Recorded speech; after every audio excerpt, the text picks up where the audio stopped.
Ces derniers temps, dès qu'il y a un poste vacant d'entraîneur, on voit du côté des supporters, on voit beaucoup votre nom circuler et souvent il est associé à la notion de beau jeu. Est-ce que c'est quelque chose qui vous caractérise bien, le beau jeu? Est-ce que ça vous plaît justement d'être caractérisé par le beau jeu?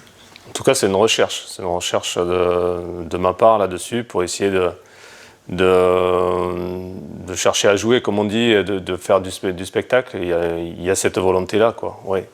Mais pas que. Voilà, il n'y a pas que cet aspect-là, quoi. Donc, on y travaille beaucoup parce que bon, j'ai un staff aussi qui est dans cette direction-là. Mais on s'attelle d'abord à mettre des bonnes bases solides. Quand je dis bonne base, ça va être une bonne base physique, une bonne mise en place. Et après, effectivement, à partir de là, on explique aux joueurs que oui, on peut construire quelque chose. Mais des fois, c'est assimilé à dire bon, on va faire du beau jeu, et beaucoup de liberté. Alors, j'allais dire oui, beaucoup de liberté, mais cadré.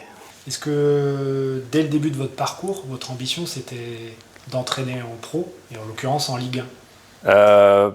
Pas spécialement. En fait, quand j'ai arrêté ma carrière de joueur, c'était plutôt l'idée première était de me former. En fait, de bien me former parce que j'avais eu l'impression qu'en tant que joueur, il me manquait des choses et que j'ai manqué des étapes, en fait. Et donc, ma volonté a été d'abord de bien me former, passer mes diplômes et dans un premier temps, expérimenter avec des jeunes. Donc, c'est pour ça que je me suis plus orienté vers le certificat de formateur dans un premier temps. Il m'a fallu pas mal d'années déjà pour monter les étapes. J'ai entraîné au niveau amateur aussi, qui sont des expériences très, très intéressantes. Mais dans un premier temps, c'était plutôt chez les jeunes. Après, j'allais dire, le piège, c'est qu'on peut être enfermé dans ce côté formateur en disant ben voilà, tu es formateur, tu peux pas faire autre chose. Dans cette case du ouais, voilà, ouais. Je trouve que alors heureusement il y a quand même pas mal de formateurs qui arrivent à passer au niveau professionnel. Mais je trouve que c'est un bon laboratoire de passer chez les jeunes. En tout cas moi ça m'a beaucoup servi. Mais la volonté était d'aller chez les jeunes et après une opportunité voilà, s'est présentée pour aller avec les pros. Saisir sa chance au bon moment, quoi. Ouais, je pense qu'il faut avoir la chance aussi. Hein. Il faut aller la chercher, mais il faut la créer parce que derrière, il y a beaucoup de travail, d'investissement, de passion. Mais quand elle passe, cette chance, parce que souvent elle arrive à passer, il faut la prendre. Ouais, il faut la prendre. Tout ce parcours, du coup, on va pas dire cette difficulté à percer dans le milieu, parce que vous avez dit que c'était des étapes obligatoires. Justement, ça vous aide aujourd'hui dans votre rôle d'entraîneur en Ligue 1? Ah oui, toutes ces étapes-là, mon passé de joueur aussi, bien sûr, hein, de joueur professionnel m'aide beaucoup, parce que j'ai eu un parcours, de joueur de Ligue 2 qui a touché un petit peu à la Ligue 1, avec des hauts et des bas, parfois titulaire, parfois remplaçant, parfois éjecté, avec des déceptions et tout ça. Donc, effectivement, toute cette expérience-là me sert aujourd'hui, parce que j'arrive à mieux comprendre les sentiments des joueurs qui sont en face de moi aujourd'hui. Après, oui, le parcours de formateur, j'ai fait une expérience à l'étranger. J'ai entraîné au niveau amateur, comme je disais, tout ça. Donc, j'étais responsable de centre de formation. Donc, tout ça, oui, je m'en sers parce qu'aujourd'hui, quand je reçois des professionnels, quand je travaille avec des professionnels, je sais ce qu'ils ont eu comme parcours. Certains sont passés par des centres de formation, d'autres non, etc. Donc, j'arrive mieux à cerner leurs problèmes. Donc, à Dijon, vous avez découvert la Ligue 1. En tant qu'entraîneur, parce que vous avez fait passer Dijon de la Ligue 2 à la Ligue 1 et vous êtes maintenu en Ligue 1. Ouais. Comment se sont passées justement ces 2 superbes années avec Dijon entre la saison de la montée et ce maintien en Ligue 1 avec le beau jeu qui était quand même loué par les observateurs de foot et les amateurs de foot? Mais en fait, c'est quand on est monté de Ligue 2 en Ligue 1, la première question qu'on m'a posée, et qui est souvent revenue, c'est est-ce que vous allez continuer à jouer de la même manière en Ligue 1 avec les mêmes idées qu'en Ligue 2. Ma réponse a été oui, bien sûr. Oui, parce que en fait, j'avais le même groupe, qui montait, même au Satur, même si on s'est renforcé obligatoirement quand on est monté en Ligue 1, mais avec voilà, la même idée de vouloir développer du jeu, de pouvoir essayer de sortir derrière, de développer des actions qui partent de derrière jusqu'au bout. Enfin, voilà, des choses qui plaisaient à mon groupe, qui plaisaient à mon staff. Donc cette question-là nous a été posée. On l'a fait. Après, c'était le challenge, c'était de le réussir. Voilà, parce que quelque part, on nous attendait un peu au tournant. On dirait, ah ouais, mais bon, c'est peut-être pas si évident de le faire. On va peut-être pas y arriver. Ouais, voilà. Souvent, on m'a dit, ouais, c'est peut-être abusé parce que des fois, tu prends des risques et tu prends des buts aussi. Et je dis, oui, mais bon, on prend des risques et on met aussi des buts. Donc, je suis parti de cette idée-là. Quand je dis on, je dis souvent on parce qu'en fait, tout seul, je suis pas grand-chose. J'ai toujours eu un staff qui me suivait, qui avait un peu qui a beaucoup même le même état d'esprit que moi. Donc, on a réussi à maintenir sur la première année. Ça a été dur parce qu'il a fallu attendre la dernière journée. Et la deuxième année elle a été moins difficile, quoi, j'allais dire, de ce côté-là. Et on a continué voilà, à avancer doucement sur ce jeu qu'on veut mettre en place avec certains principes. Malheureusement, cette aventure à Dijon, elle s'est finie prématurément en cours de saison. Est-ce que ce fut quelque chose qui était dur à encaisser? Et si oui, comment vous avez fait pour surmonter ce passage, en fait, qui ne doit pas être évident à vivre? Non, c'était pas évident parce qu'en fait, j'avais une relation particulière avec le président parce que quand on a débuté ensemble, hein, lui en tant que président, moi en tant qu'entraîneur professionnel. Et quand on a pris le club de Dijon, il n'était pas au mieux. Hein, c'était assez complexe. D'ailleurs, ça a été la première saison en Ligue 2 a été très complexe. Mais oui, ça a été déjà une surprise parce que c'était pas du tout dans les tuyaux. Pas facile à encaisser parce qu'en fait, on a l'impression de ne pas finir quelque chose, de ne pas aller au bout de quelque chose. Donc ça, j'étais très contrarié par rapport à ça. Et puis après, avec le sentiment qu'on pouvait s'en sortir, quoi. Voilà, on n'était pas très bien placé effectivement, mais on n'était pas non plus relégable. Donc ça a été assez violent, assez abrupt en fait, voilà, surtout. Mais après, ça m'a pas perturbé outre mesure. J'ai dit bon voilà, maintenant je vais me retrouver avec un peu plus de temps de libre. Donc je me suis servi de ce temps libre pour avancer, peut-être modifier certaines choses, peut-être essayer de m'améliorer moi dans d'autres domaines, etc. Donc j'ai pas en tout cas perdu mon temps. Vous avez pris du recul pour vous auto-juger, on va dire, pour voir ce que je pouvais. En fait, j'ai repris un petit peu, parce que quand on est entraîneur, on a un peu la tête dans le guidon. J'ai repris un peu tout le travail que j'avais fait, etc. Et voir comment je pouvais essayer d'améliorer les choses. Puis regarder ce qui se faisait aussi à côté, hein, d'autres entraîneurs, d'autres clubs à l'étranger, etc. Quand on a un peu plus de temps, ça devient intéressant parce qu'on le met à profit. Moi, j'en ai vraiment profité là-dessus. Donc, je ne veux pas dire que j'étais content d'avoir ce temps libre parce que j'aurais préféré rester avec l'équipe. Mais pas déçu non plus. Donc, j'étais plutôt satisfait voilà, de la situation. Le plus compliqué, c'était de dire, bon, comment et quand tu vas rebondir, quoi. C'est ça. Est-ce que la saison d'après, tu vas pouvoir enchaîner et mettre tes idées un petit peu plus en action sur le terrain, quoi. Et depuis, du coup, vous êtes à Brest, ici, au Stade Brestois. Ouais. Qu'est-ce qui vous a motivé dans ce projet? Est-ce que c'est la structuration du club, la ville, l'histoire du club, ouais, le stade Francis Leblay, son public? Ouais, il y a eu beaucoup de choses parce qu'en fait, c'est le premier club qui est rentré en contact avec moi. Donc voilà, les premiers contacts ont été très intéressants. Moi, j'ai rencontré d'abord Grégory Lorenzi, qui est le directeur sportif, que je connaissais en tant que joueur. Voilà, en tant qu'adversaire. Donc, je suis contre lui. Et puis, je fais connaissance aussi du président, Denis Le Saint.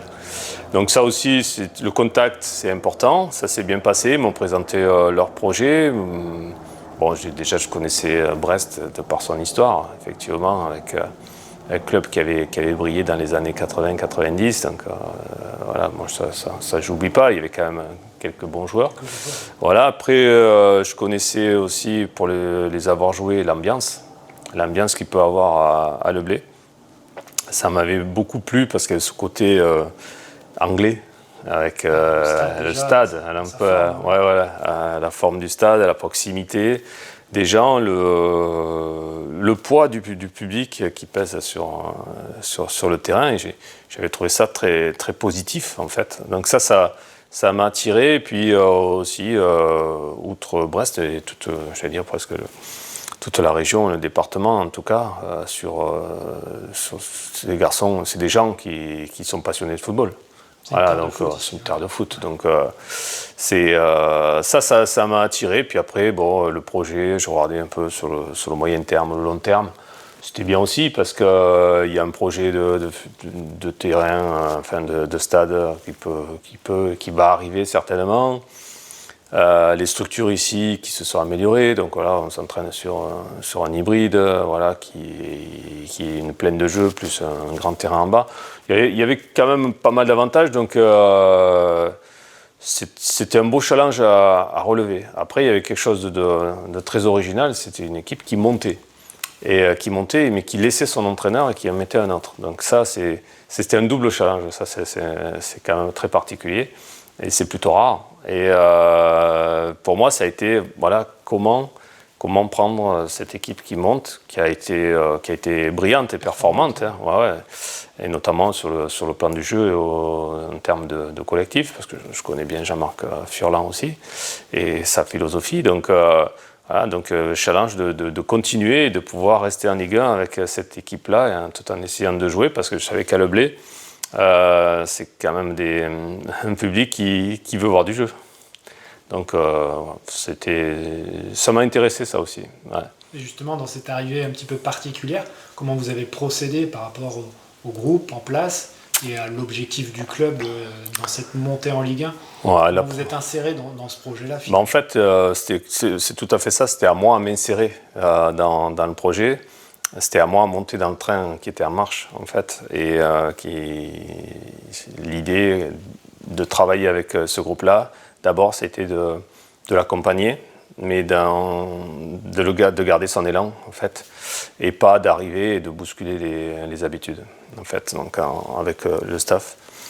Mon staff qui arrivait aussi de Dijon, parce que je suis arrivé avec 3 personnes, et le staff qui restait en place. La première idée, d'abord, ça a été de faire un seul staff costaud, quoi. Voilà. Et donc, beaucoup de communication, on s'est vu avant de recevoir les joueurs, bien sûr. Et on a mis en place notre travail. Ça, c'était très intéressant, très important. Qu'on sente qu'on soit soudés très rapidement face à l'équipe de joueurs qui allait arriver. Et puis après, rassurer les joueurs en disant, ben voilà, on va continuer sur cette voie-là, mais petit à petit, on va modifier certaines choses, voilà, mais pas du jour au lendemain. Voilà. C'est ce qu'on a fait. Petit à petit, on a modifié certaines choses, et notamment on a commencé par le secteur défensif, voilà, pour asseoir d'abord, bien faire comprendre ce que je vous expliquais avant, voilà. Bien mettre en place certaines choses au niveau défensif pour pouvoir être encore meilleur au niveau offensif. D'accord. Et du coup, c'est passé par un apprentissage de la culture Stade Brestois lors de sa montée. Vous avez regardé les matchs, vous les avez disséqués pour avoir cette première base, comme vous dites, pour suivre ce qui avait été fait. Tout à fait, ouais. La première des préoccupations aussi, c'est de bien connaître les joueurs. Alors, comme on ne les connaît pas comme ça, on ne les côtoie pas, c'est de voir comment ils évoluent sur le terrain, quel genre de joueur c'est. Voilà, donc ça a été le premier boulot du staff, c'est de connaître les joueurs, caractéristiques, et d'avoir aussi les données physiques, etc. Donc bien connaître le joueur, et puis après, ça s'est fait par contact. Effectivement, quand on est rentré en contact avec les joueurs, c'est des entretiens individuels, discuter un peu de tout, de rien, et puis d'arriver aussi un peu sur le côté terrain, tactique, comme ça, et petit à petit, voilà, on a appris à se connaître et à évoluer ensemble. Savoir comment tirer profit du meilleur de vos joueurs, en fait. C'est ça, c'est le propre de mon boulot, en fait. Hein. C'est d'ailleurs le mot que je leur ai dit. J'ai dit, de toute façon, moi, je suis là pour vous faire progresser. Et moi, mon ambition première, elle est là. C'est faire progresser le joueur. Après, je sais que le joueur, s'il se trouve bien et qu'il sent qu'il avance, etc., il va donner plus à l'équipe. Voilà. Et l'humain progresse aussi en même temps que le joueur. C'est aussi important de connaître l'humain. Je pense que c'est primordial aujourd'hui. Aujourd'hui, c'est tout ce qui est relations humaines, comprendre, mieux connaître les joueurs pour pouvoir débloquer certaines idées, des fois, qui ralentissent un peu les joueurs. C'est le gros de notre travail. Je pense que l'avenir du foot doit un peu se porter là-dessus. Parce que mon constat, en fait, il est là. C'est qu'aujourd'hui, et ça aussi je l'ai dit aux joueurs, vous avez du mal dans votre carrière à exprimer votre plein potentiel. Souvent vous en laissez de côté, en fait, parce que vous avez des préjugés, parce que vous avez des peurs, des craintes, etc., que vous n'arrivez pas à lever. Et en fait, ça vous fait comme des freins. C'est comme si quand vous courez, il y a un frein, des blocages, etc., qui vous empêchent de faire certaines choses. Alors après, il y a un manque de confiance qui s'instaure aussi. Et en fait, on s'aperçoit que les joueurs, s'ils arrivent à 70% de leur potentiel, c'est déjà énorme. Alors que il y a encore beaucoup de choses. Beaucoup de marge. Et comment on peut définir le style de jeu de vos équipes ? Quelle est votre philosophie de jeu, si on doit la résumer ? Pour le résumer, en fait, c'est parfois difficile. Nous en fait, dans nos discussions de staff, et Dieu sait qu'il y en a beaucoup, notre principale idée, nous, c'est de mettre en place des principes de jeu. D'abord de connaître les joueurs, on vient d'en parler, de savoir qui on a avec nous et comment on peut les faire évoluer suivant leurs caractéristiques. Et derrière, de mettre certains principes de jeu. Alors effectivement, on travaille beaucoup sur les sorties de balles.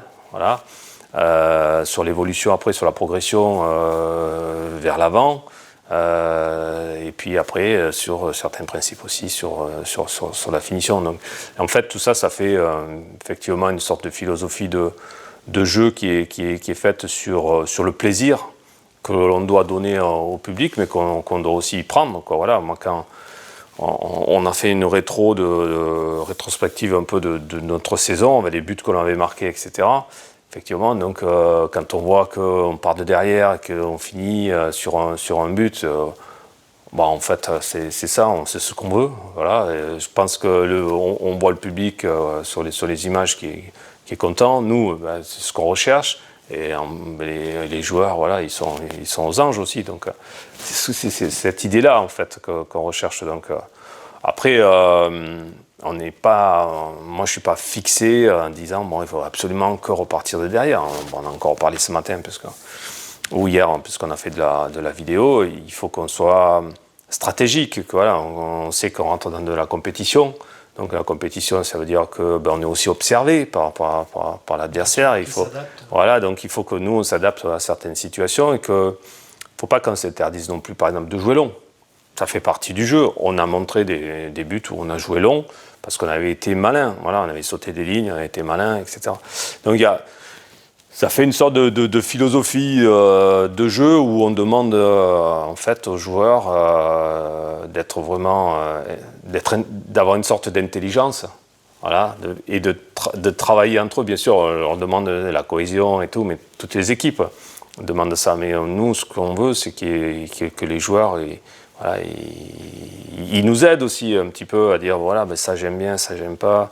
Plus à l'aise là on pourrait faire ça avec l'équipe et tout, qu'il y ait une bonne collaboration pour qu'on puisse développer cet état d'esprit joueur. Donc la philosophie, elle est joueuse, on va dire. Et elle est partagée, du coup, cette philosophie, ce projet de jeu, il n'est pas imposé aux joueurs. Là, vous le dites, vous êtes dans la discussion, dans l'échange. Et justement, c'est comme ça que vous faites passer vos principes de jeu auprès des joueurs. On impose certaines choses. Qui nous semble primordial. Là, on ne peut pas y couper. Et notamment sur certains aspects défensifs. On peut pas. Les retours défensifs, les transitions, il y a tout ça. On est assez dur là-dessus. Et je pense que les joueurs ont besoin d'avoir ce cadre-là aussi, en plus, pour ne pas se perdre. Voilà. Là, ils ont leur repère. Donc, mais après, on travaille beaucoup aussi sur le positionnement, hein, sur le positionnement des uns et des autres par rapport à la position du ballon, etc. Voilà. Mais après, ce qu'on leur dit, après, les gars, par rapport à ces situations, on peut figer une situation, vous êtes bien tous positionnés, et après, c'est vous, quoi. Voilà, ça va être vous qui allez créer. Donc à partir de là, il va falloir être imaginatif. Il faut être imaginatif, mais collectif, que tout le monde pense à la même chose. Donc après, ça c'est notre boulot aussi de les accompagner là-dessus pour dire est-ce qu'on n'aurait pas pu faire mieux, c'était passé par là, que par là, etc. Voilà, et puis ça devient intéressant, quoi, aussi pour eux. Mais c'est pour ça qu'aussi après dans le recrutement, on a besoin d'avoir ces joueurs qui pensent, qui réfléchissent et qui ont envie de participer à tout ça, quoi. Qui soit créatif dans le cadre. Ouais, c'est ça. Voilà. Et comment vous fonctionnez avec votre staff pour créer vos séances? Comment vous animez vos séances aussi? C'est quoi votre fonctionnement? Est-ce que vous êtes le fonctionnement, vous en fait, dedans, vous êtes participatif aussi comme avec les ouais, alors le fonctionnement, il est collectif. C'est-à-dire que bon, on a un bureau qui est d'ailleurs pas très grand, donc et on est tous là. Donc je pose souvent des questions. Je pose souvent des questions. J'ai une idée. Voilà, ça peut être sur le jeu, ça peut être sur autre chose, hein, sur l'extérieur, quelque chose qu'on pourrait faire avec le groupe, etc. Ou quelqu'un dit j'ai une idée. On débat de ça. Voilà, on débat et puis moi j'aime bien écouter. Après, je lance un truc et j'aime bien écouter. Et là, il y a des débats qui peuvent durer 1 heure sur le sujet de savoir comment l'arrière droit va se déplacer. Mais derrière, il en ressort quelque chose. Et à partir de là, quand on décide ensemble, après, on met en place. Voilà. Mais il y a souvent des débats. Ouais. Et moi, ça ne me dérange pas que le préparateur athlétique, il ait son mot à dire aussi. Il dit, moi j'ai ressenti ça et tout. Alors chacun a sa spécialité, hein, on est bien d'accord. Hein. Et il reste souvent dans sa spécialité, mais pas que. Voilà, il peut déborder. Et donc en fait, tout le monde est intéressé par ce qu'on met en place, par le jeu. Donc c'est notre principal fonctionnement, il est là, sur du collectif. Après, quand on va sur le terrain, aujourd'hui, j'ai Grégory Pérez qui est mon adjoint, qui est un de mes adjoints. Lui, il s'occupe de toute la mise en place sur le terrain, de ce qu'on a décidé avant, en début de semaine. Voilà, donc début de semaine, on a vu qu'on avait besoin de travailler, je sais pas, sur les transitions, suite à des débats, etc., ou des vidéos qu'on avait vues, des observations, etc. Et donc après, je délègue à Grégory, lui qui va mettre en place le matin, parce que moi peut-être le matin j'ai une vidéo à voir, peut-être que je vais voir discuter avec le directeur sportif ou discuter avec des joueurs, observer des choses, et lui met tout en place avec le reste du staff. Voilà. Donc ils ont déjà tout préparé, tout est préparé bien sûr la veille, et quand les joueurs arrivent, tout est prêt, et, nous, le staff, on prend en place, on se met en place, et en fait c'est comme un orchestre, hein, chacun joue sa partition. Voilà. Bon, toi, tu vas faire les préparateurs athlétiques, parce qu'on en a 2, s'occupent de l'échauffement. Tout ce qui est échauffement, même les taureaux et tout ça, c'est eux qui gèrent ça. Et derrière, hop, ils passent le relais à notre coach adjoint, etc. Et on se passe le relais. En fait, c'est comme une partition, quoi. Et vous, voilà. Vous êtes un petit peu plus en retrait pendant Alors, la séance ? des fois, oui. Ouais. Des fois, oui. Là, cette année, je suis peut-être encore plus. Peut-être un peu plus en retrait.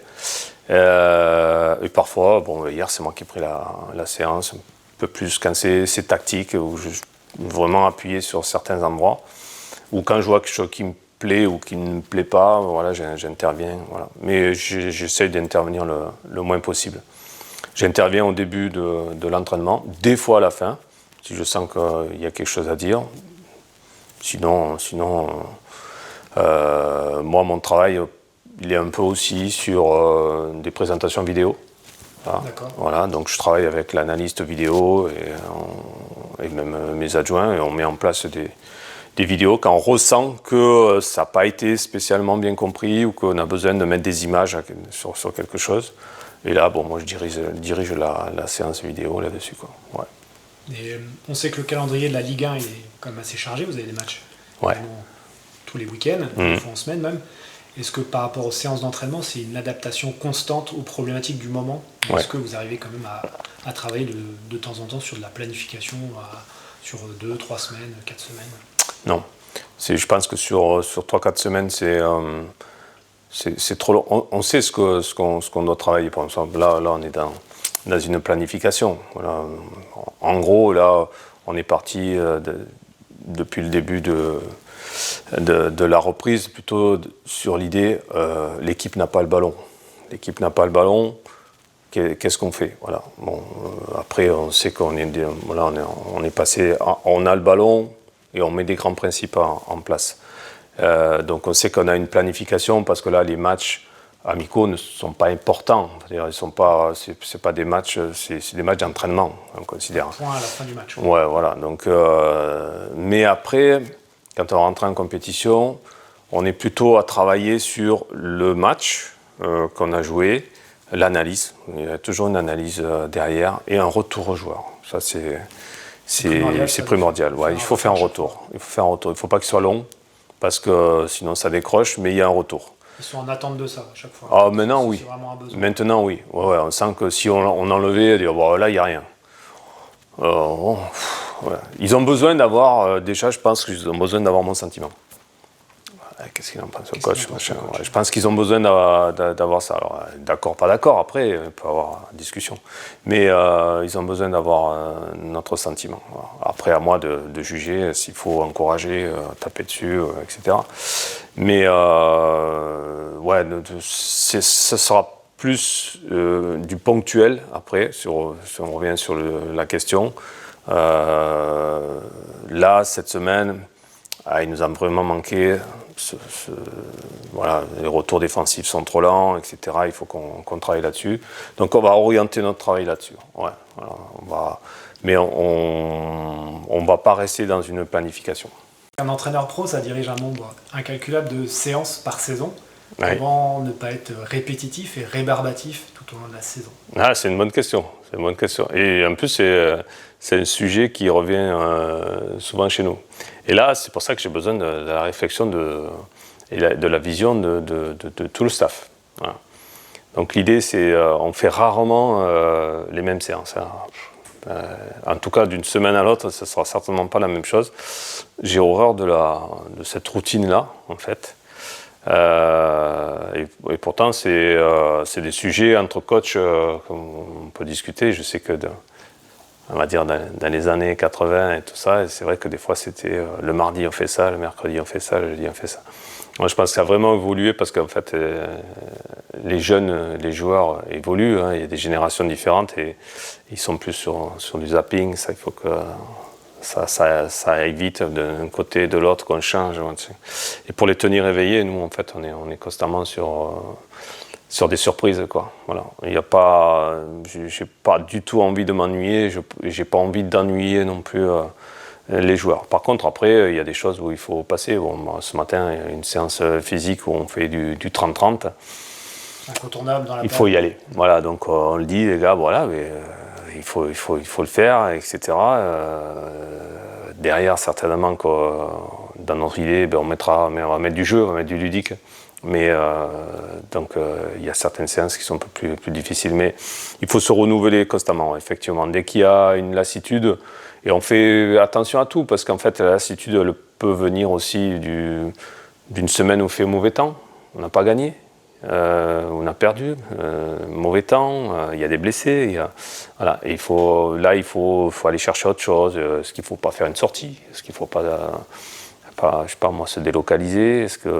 Il y a plein de choses, on se pose plein de questions là-dessus pour éviter cette routine. Ouais.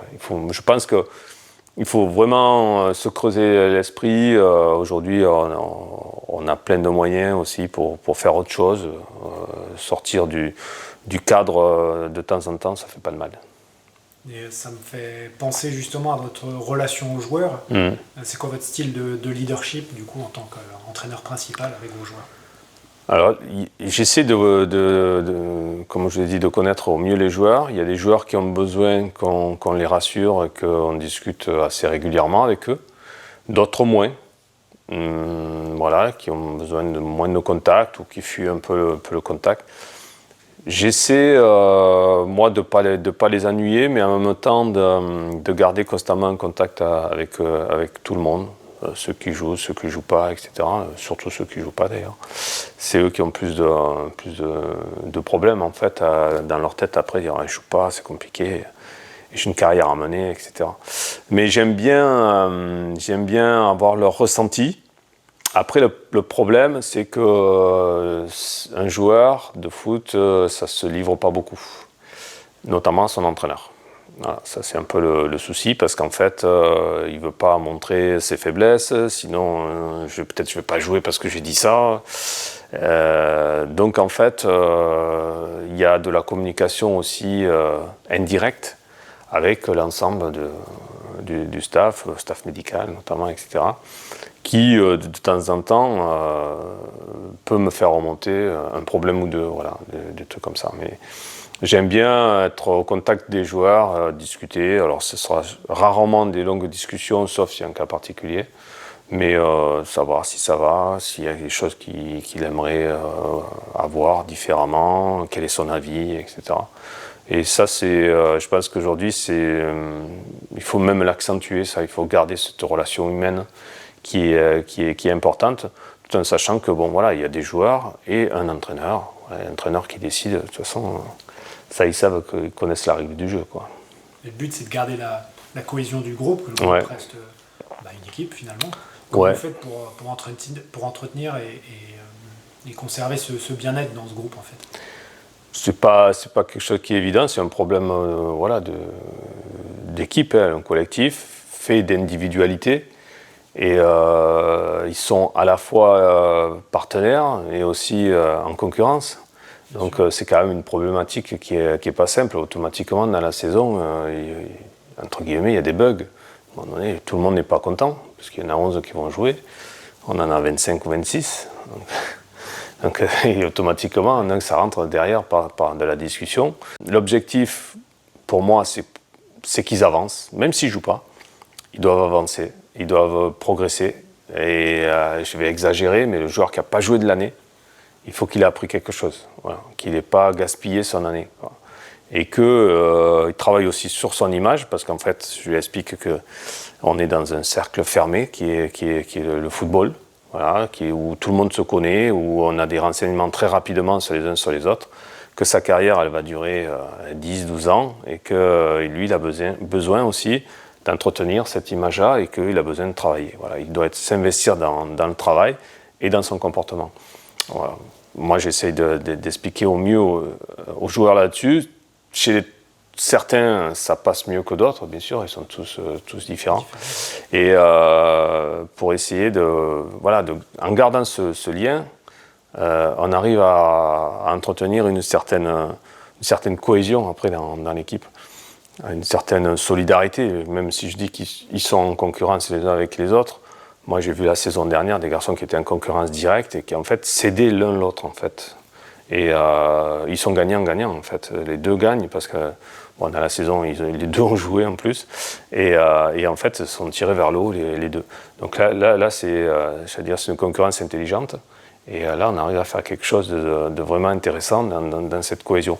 À moi, à sentir que, en fait, ces garçons-là qui sont en concurrence, ils étaient dans le vrai et à renforcer, leur dire oui, c'est ça, en fait, vous avez tout compris. Et ça, peut-être pour donner l'exemple aussi. C'est ça, leur faire comprendre qu'ils peuvent aussi être leaders dans leur secteur là-dessus et qui, par leur exemple, font avancer les choses, effectivement. Mais la cohésion, c'est un vaste sujet. Ouais. On sait très bien que les équipes où il y a le plus de cohésion, c'est souvent les équipes qui gagnent, de toute façon. Ah, ouais. On parlait tout à l'heure de la vidéo. Ouais. Vous disiez que vous l'utilisiez beaucoup. Ouais. Du coup, vous avez un analyste vidéo. Vous l'utilisez sur chaque retour de match. Est-ce que vous l'utilisez sur des choses particulières? Je pense au spé gardien ou au travail des coups de pied arrêtés, par exemple, que ce soit offensif ou défensif. Oui. travailler les tactiques. Oui, on se sert un maximum. Alors, on aimerait s'en servir plus encore. Mais ça, c'est une question de moyens. Quand j'étais à Dijon, j'avais instauré, on avait testé les drones aussi. Là, on essaye de voir parce qu'on peut filmer. Nous, sur notre terrain, on a un terrain en contrebas, donc c'est assez facile pour filmer. Ouais, quand on est ici, c'est un peu plus compliqué parce que sur la toiture, mais elle n'est pas centrée, c'est pas évident. Mais ouais, on cherche à essayer d'avoir plus de moyens pour filmer. Et moi, je m'en sers beaucoup. Le retour vidéo déjà, donc pour les joueurs, montage individuel. Après chaque match, les joueurs reçoivent sur leur téléphone, donc le montage individuel, tous les ballons qu'ils ont touchés. Donc ça, il y a à peu près un quart d'heure de visionnage, je veux dire, peut-être tous les ballons que j'ai touchés, je les regarde, etc. Donc ça, c'est à leur disposition. Aujourd'hui, on a quand même pas mal d'outils vidéo avec des applications, donc c'est assez simple. Avec l'analyste, oui, il a pas mal de boulot. D'ailleurs, cette année, on a pris un analyste adjoint en plus, voilà, pour qui travaille en plus sur un peu plus de stats. Mais pour en revenir à la vidéo, bon, j'allais dire c'est presque tout le temps, tous les jours. Donc quand, par exemple, on a présenté notre projet de jeu, bien sûr, de la vidéo, on a repris tous les buts qu'on avait marqués, toutes les phases de jeu l'on a eu et qu'on veut renforcer aussi, qu'on travaille dessus. Donc on se sert d'images où les joueurs, ils se voient et disent voilà, on va travailler, je sais pas, sur la remontée de balle au milieu de terrain. Donc on montre des images où on a bien fait, on a réussi, voilà. Donc et c'est eux qui l'ont fait. Et donc ça réveille les joueurs à dire bah oui, ça c'est nous. Donc voilà. Mais la vidéo pour moi.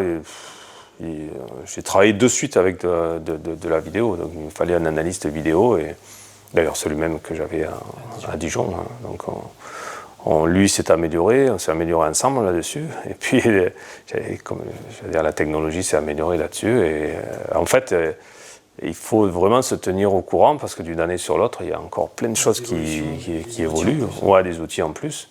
Alors maintenant, la vidéo et les stats, on peut lier les deux, etc. Donc il y a plein de choses à suivre et bon, il a du taf hein, quand même. Ouais. J'imagine. Ouais. Est-ce que des fois vous utilisez les joueurs aussi en débrief vidéo, c'est-à-dire qu'ils ont les images, c'est à eux devant les autres joueurs d'expliquer ce qui s'est passé sur une action par exemple? Ouais, alors quand on fait un débrief, c'est collectif. Moi je peux poser une question à certains joueurs. J'évite. Quand même, parce qu'il y a une sorte de pudeur au niveau collectif. Si je veux marquer quelque chose, oui, je vais le dire au niveau collectif, mais je n'utilise pas trop souvent ça parce qu'en fait, ils s'observent tellement les uns les autres sur l'effet de groupe, c'est pas évident. Mais oui, on peut demander une explication à un joueur. Qu'est-ce que tu as pensé sur cette action-là? Qu'est-ce que tu as vu? Voilà, maintenant que tu vois avec la vidéo qui est du dessus, tu vois, les espaces sont différents. Voilà, ça peut arriver. Par contre, après, on fait des débriefings individuels. Chaque fois en championnat, on prend 2-3 joueurs dans la semaine. Ça, c'est le travail aussi des adjoints de prendre un joueur et de débriefer sur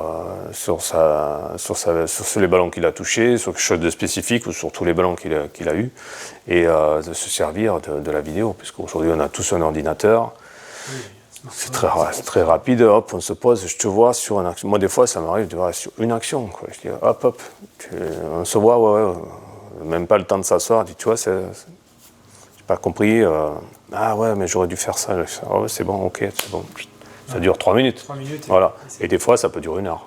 Ouais. Voilà. Des choses bien plus complexes, plus pointues, ou on n'est pas tout à fait d'accord, ou on n'a pas la même vision, etc. Où je sens qu'il faut y revenir, même si des fois il me dit oui, j'ai bien compris, mais on va y revenir. Voilà. Mais des fois c'est très ponctuel. Hein. Le gars qui sort de la douche, il dit hop, j'ai vu un truc là. Aujourd'hui, on a cette facilité-là d'avoir l'ordinateur sous la main, en 2-2, de faire un truc. Quoi. Et c'est fait. Moi, ouais. Est-ce que vous utilisez aussi, parce que vous êtes filmé aussi pendant les matchs, Ouais. Vous observez aussi sur le banc par rapport à votre gestuelle, votre attitude, votre langage corporel aussi, vos interventions. Ouais, alors moi je peux pas trop y couper parce qu'effectivement, tôt ou tard, en regardant la vidéo, si je regarde la vidéo en entier de la télé, à un moment donné je vais passer. Ouais. Que je travaille moi sur mon comportement, oui, mais j'arrive à voir mon attitude, oui. Je travaille sur mon attitude pour qu'elle soit positive, maximum positive, voilà. Vous me trouverez rarement avachi au fond, non, ouais. Parce que je sais que c'est pas ce qu'il faut montrer, voilà. Mais c'est pas quelque chose, voilà, j'y pense, mais j'ai pas travaillé spécialement, quoi. Il y a un entraîneur très fameux, Phil Jackson de basket, Ouais. qui dit que être entraîneur, c'est embarquer dans une montagne russe, dont il est très difficile d'arrêter le flot des émotions. Comment on fait justement pour gérer cette fatigue émotionnelle, psychique aussi, quand on est entraîneur de Ligue 1? Oui, je pense qu'il y a plus de fatigue psychique que physique, hein, de toute façon. Parce qu'en fait, notre boulot, il est fait de prise de décision. On décide beaucoup. Et de décider, ça fatigue, en fait. Et c'est pour ça que pour être un peu moins fatigué, il faut se servir des gars qui travaillent avec vous, du staff. Alors, il faut avoir entièrement confiance en eux. Et c'est plus simple, quand on doit prendre une décision, d'avoir plusieurs cerveaux qui aient pensé avant. Donc ça, c'est une de mes habitudes. Voilà. Après, il y a des choses, il faut que je décide, quoi qu'il en soit, sur beaucoup de choses, et parfois, je suis tout seul.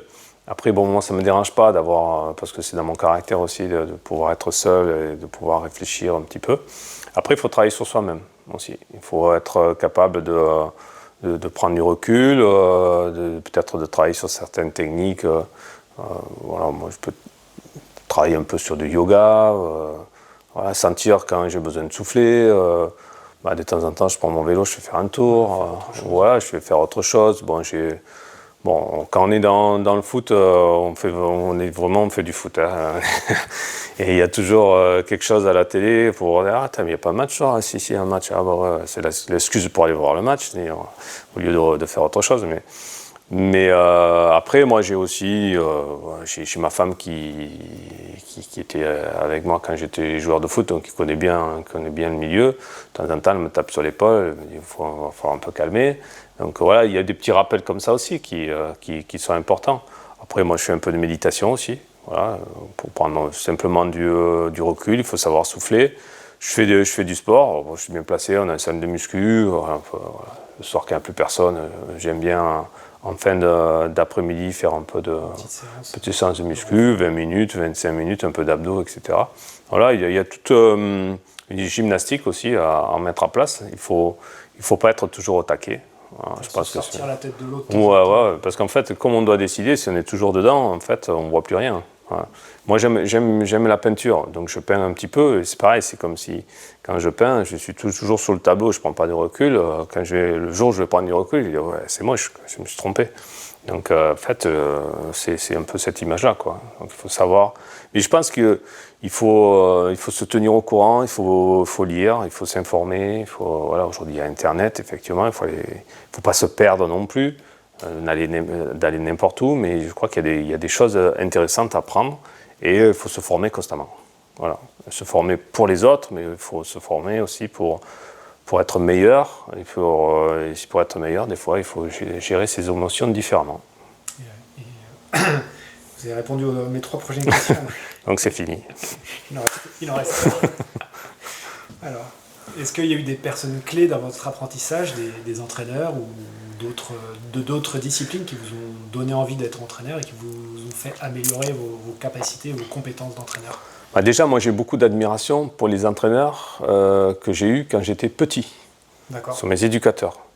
Donc j'ai rencontré, voilà, j'étais à l'école de foot quand j'étais vraiment tout petit. J'ai rencontré des gens qui étaient vraiment des passionnés, bénévoles. Voilà, moi je viens d'un tout petit club, puis après je suis allé dans un club un peu plus gros, etc. Mais déjà ça m'a marqué parce que ces gens-là, eux, ils n'avaient rien à gagner que leur passion plaisir d'être avec des jeunes et tout ça. Donc déjà j'ai beaucoup de respect par rapport à ça. Donc ça, c'est le premier des exemples. Après, je n'ai pas de personnalité marquante vraiment après, quand je suis rentré dans le milieu du foot. Je me suis servi de tout le monde en fait. Je me sers de tout le monde. J'ai eu des entraîneurs qui m'ont plus ou moins marqué, mais où j'étais plus ou moins en phase avec eux. Mais même quand je n'étais pas en phase avec eux, souvent je me disais, peut-être si un jour je suis entraîneur, je ne ferai pas ça. Ou peut-être ça je pourrais garder, ça me plaît bien. Donc en fait, je l'ai construit petit à petit, quoi. Voilà. Donc en fait, aujourd'hui, toutes ces personnes-là m'aident, m'ont aidé à me construire. Mais voilà, j'ai beaucoup de respect pour tous les gens que j'ai rencontrés dans le football. Donc beaucoup d'exemples là-dessus. Je me sers vraiment beaucoup de ma carrière de joueur et de mon ressenti de joueur, en fait. Voilà. Telle situation-là, j'arrive à comprendre certains comportements de joueurs et je lui dis, voilà, moi j'ai vécu ça, quoi. Voilà. Un garçon, moi j'ai eu le malheur, entre guillemets, de me péter un croisé, je sais ce que c'est. Voilà, quand je discute avec le gars... Après, voilà, c'est pas qu'on discute d'égal à égal, mais je sais ce qu'il ressent. Et je sais ce qui va se passer après, derrière. C'est-à-dire qu'il n'y a rien de terminé. Alors, moi, ça a été terminé parce que j'avais 32 ans. Mais voilà, c'était la fin de ma carrière. Mais un gars qui a 25 ans, il n'y a rien de terminé. Voilà, c'est juste un passage. Je sais les passages qui sont délicats, notamment après l'opération. Voilà. Ça tire, ça fait mal, tout ça. Et puis après, je sais qu'après, on commence à marcher. Et là, on sait que c'est le renouveau, il arrive là. Donc, exactement. Donc, tout ça, je connais. Donc, ça je peux comprendre. Et puis, c'est plus simple à discuter avec quelqu'un là-dessus, notamment avec les joueurs. On arrive sur la fin de l'interview. Il me reste 2 questions. C'est des questions que je pose à chaque étape de mon parcours, donc à chaque entraîneur interviewé. Donc, si un jeune vient vous voir et vous dit « Moi, j'ai envie de devenir entraîneur », qu'est-ce que vous lui dites et qu'est-ce que vous lui conseillez ? Si veut devenir entraîneur, je l'encouragerai, ça c'est sûr. Ouais. Pareil, je pense que j'encourage aussi les gars qui travaillent avec moi à passer des diplômes, etc. Donc en fait, je lui dirai derrière, il faut que tu travailles. Je l'encouragerai à passer ses diplômes. De toute façon, obligatoirement, il faut passer par des diplômes, parce qu'ils vont te servir. Mais après, quand tu auras tes diplômes, en fait, tu seras juste au début de quelque chose. Voilà.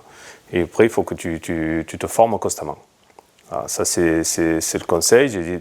L'autre conseil que je lui donnerai, c'est de se connaître soi-même, apprendre à se connaître, pour voir comment tu peux évoluer au mieux derrière, quoi. Il faut d'abord apprendre à se connaître, savoir un peu ses qualités, ses défauts, voilà, et puis après essayer de corriger ou de renforcer, etc. Donc ça, c'est les conseils que je lui donnerai. Mais ça va passer par beaucoup de passion, beaucoup de travail. Ça, c'est sûr. Tu ne peux pas y couper. Moi, je n'ai pas trouvé d'autres solutions. Il faut être vraiment, vraiment passionné. Ouais, vraiment passionné. Sinon, parce qu'il y a beaucoup de concurrence déjà. Et puis, il faut beaucoup donner. Il faut ne faut pas attendre de recevoir. Voilà, il faut donner gratuitement. Voilà, il faut y aller, il faut donner. Et puis après... normalement, ça peut revenir. Si on fait bien les choses. Voilà. Mais il ne faut pas y aller pour ça, quoi. Il faut y aller pour donner. Moi, je sais que de mon côté, le football m'a donné beaucoup de choses. Depuis gamin, je suis passionné par ça. Et en fait, aujourd'hui, ma motivation fait que des fois, c'est dur. Voilà, il y a des moments où on est un peu sur la sellette, c'est compliqué, etc. Un limogeage, voilà, on vient d'en parler. Mais en fait, il faut continuer à avancer. Donc mentalement, il faut aussi être fort. Et moi, je sais que le football m'a donné beaucoup de choses et en fait, j'ai envie de le rendre. Je pars sur cette idée-là. Et c'est quoi votre définition d'un bon entraîneur ? C'est quelqu'un qui obligatoirement est honnête. Il faut être honnête déjà avec soi-même et honnête avec les autres. Il faut savoir dire quand ça va bien, quand ça va pas bien. Alors des fois, il faut savoir attendre le bon moment, etc. Et puis après, un bon entraîneur, c'est déjà un gars qui bosse beaucoup, qui est passionné. C'est ce que je viens de vous dire. Il faut être vraiment passionné par ça. Et beaucoup de remise en question. Il faut constamment se remettre en question et avancer comme ça. Voilà. Donc après, il faut beaucoup de choses. Hein. C'est vrai qu'il faut aussi, pour que ça réussisse, il faut avoir un peu de chance aussi. On dit, il faut aller la chercher, mais il faut avoir un peu de chance. Parce qu'il y a des bons entraîneurs qui ne sont pas connus du tout. Voilà. Moi, j'ai, comme je vous ai dit, côtoyé le monde amateur en division d'honneur. Il y a de très bons coachs. Hein. Voilà. Mais ils n'auront pas eu l'occasion ou il leur manquait peut-être de la communication qui fait qu'ils ne sont pas arrivés à passer au-dessus. Et ça n'empêche pas que ce soit des passionnés et que ce soit des bons coachs. C'est la fin de cette interview. Je vous remercie grandement et vivement, Olivier Dalloglio, de nous avoir reçus aujourd'hui pendant toute cette interview. Bah, écoutez, c'était avec plaisir de parler du foot. Voilà, avec vous. Merci beaucoup.